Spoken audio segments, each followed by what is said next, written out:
আমরা ব্যক্তি পরিবার পর্যায়ে পুনর্বাসনের জন্য সাধ্যমতো আমরা আমাদের চেষ্টা করব। পুনর্বাসনের সহায়তা করা আমাদের টার্গেট। বিএনপি পরিবার আজকে এই বন্যার্ত মানুষের পাশে আছে। দেশবাসীকে আমরা পুনর্বার আহ্বান জানাচ্ছি, আপনাদের যাদের ত্রাণ কার্যক্রমে অংশগ্রহণ করার ইচ্ছা আছে আপনারা করেন।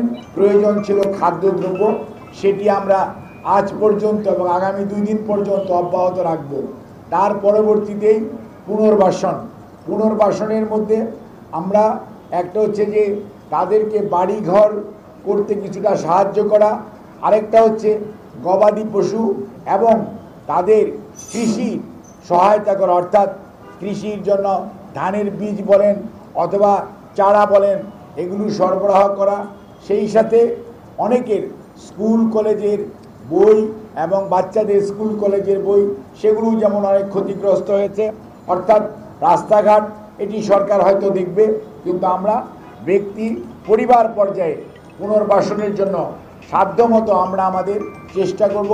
স্থানীয় নেতৃবৃন্দকে সে অনুযায়ী পরামর্শ দেওয়া হয়েছে, ওনারা তালিকা করবেন।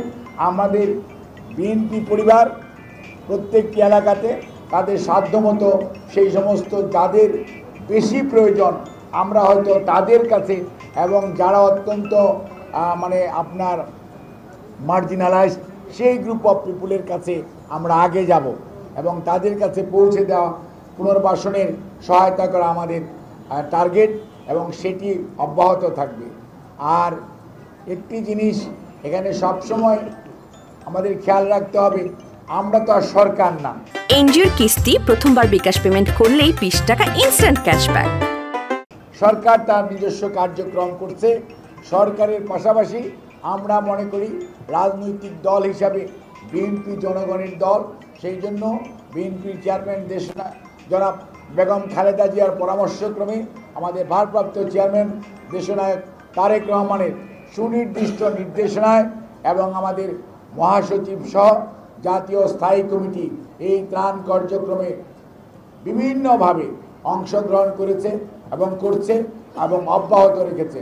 অর্থাৎ যা বিএনপি পরিবার আজকে এই বন্যার্ত মানুষের পাশে আছে, কাজেই আমরা আপনাদের মাধ্যমে এই দেশবাসীকে ধন্যবাদ জানাতে চাই যারা ত্রাণ সহায়তা দিয়েছেন তাদেরকে।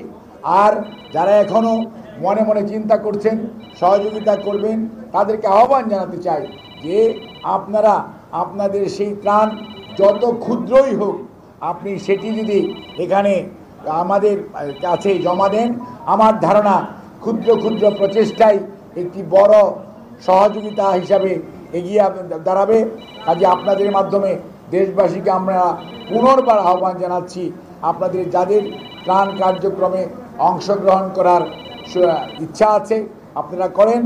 আর বিএনপির প্রতিটি জেলা এবং উপজেলার নেতৃবৃন্দ অনেকেই ত্রাণ সহায়তা নিয়ে এগিয়ে এসছেন। আজকেও দেখবেন অনেক জেলা কিছুক্ষণের মধ্যেই তারা তাদের জেলার পক্ষ থেকে এই কেন্দ্রীয় ত্রাণ ভাণ্ডারে ত্রাণ জমা দেবে। আরও অনেকেই হয়তো আসছে এবং অনেক বিদেশে আমাদের শুভাকাঙ্ক্ষীরা আছে, সেটি মনে করেন বিশেষ করে ইউকে বলেন, ইউএসএ বলেন, জাপান বলেন, অস্ট্রেলিয়া বলেন, দুবাই বলেন, সৌদি আরব বলেন, ওমান বলেন, অর্থাৎ বিদেশে আমাদের বিএনপির যে সমস্ত শাখা অথবা আমাদের শুভাকাঙ্ক্ষীরা আছে, আমাদের অ্যাকাউন্ট নাম্বার দেওয়া আছে, সুইফট কোড দেওয়া আছে এই পূবালী ব্যাংকেই, এবং সেখানে তারা তাদের যে ত্রাণের সহায়তা সেটি তারা সরাসরি সেখানে ট্রান্সফার করতে পারছে।